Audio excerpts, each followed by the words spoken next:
د جرمني لخوا اخراج شوي 28 افغان کډوال کابل ته له رسېدو وروسته طالبانو ولچک کړي او له ځان سره یې وړي دي.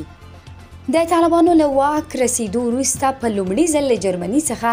په ګڼو جرمونو تورن 28 افغان کډوال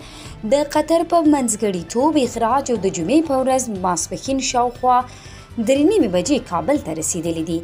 د بي بي سي خبریال حفیظ الله معروف چې د دغو اخراج شویو کډوالو د لیدو لپاره کابل نړیوال هوایي ډګر ته تللی و او خپلې مرکزي سټوډیو ته یې دغه راپور ورکاوه، ویلي چې طالبانو هغوی ولچک کړل او د پوښتنو او ګریګنو لپاره یې نامعلوم ځای ته وړي دي. لا روښانه نه ده چې طالبان به هغوی له ځان سره ساتي او که به یې له پوښتنو او ګریګنو وروسته خوشي کوي. سربیره پر دې تیره اونۍ ترکیې څخه اخراج شوي شاوخوا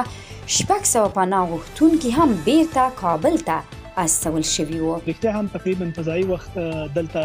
د کابل 3:30 بجې شاوخوا وی چې الوتکه د دغو افغان کډوالو چې له جرمني راستول شوي وو دوی د کابل په هوایي ډګر کې ښکته شول. موږ که څه هم له نږدې اجازه را نه کړل شوه چې دوی وګورو او دوی سره خبرې وکړو، ځکه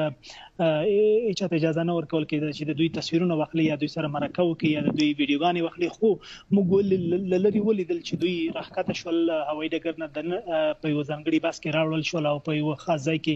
دوی همالته طالب چارواکو یوړل او هغوی سره خبرې کولې. موږ له ځینو سرچینو سره په هوایي ډګر کې چې خبرې کولې، هغوی ویل له دې خلکو نه اوس پوښتنې یا اخیستنې کېږي او معلومه نه ده چې تر سبا پورې به دوی خپل کورنۍ ته وسپارل شي که به له هغې وروسته څه ورسره کېږي. خو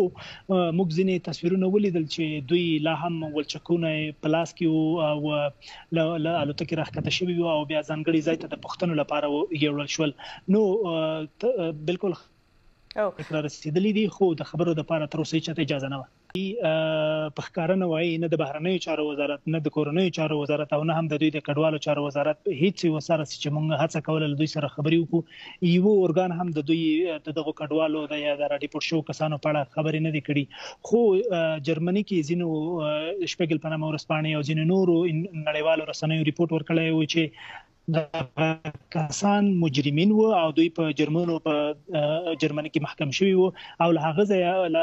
کله چې د بهرنیو چارو وزیر او د جرمني لومړي وزیر پرېکړه وکړه چې دوی به خپلو هیوادونو ته استوي، د قطر په استازیتوب د طالبانو د حکومت او د دوی ترمنځ خبرې شوي دي او د یوه هوکړې له مخې ظاهرا که څه هم طالبان هیڅ نه وایي، خو د ریپورټونو له مخې د قطري چارواکو په استازیتوب په منځګړیتوب البته خلک دلته راستول شوي دي او اوس پوښتنې ګروېږنې ترې روانې دي.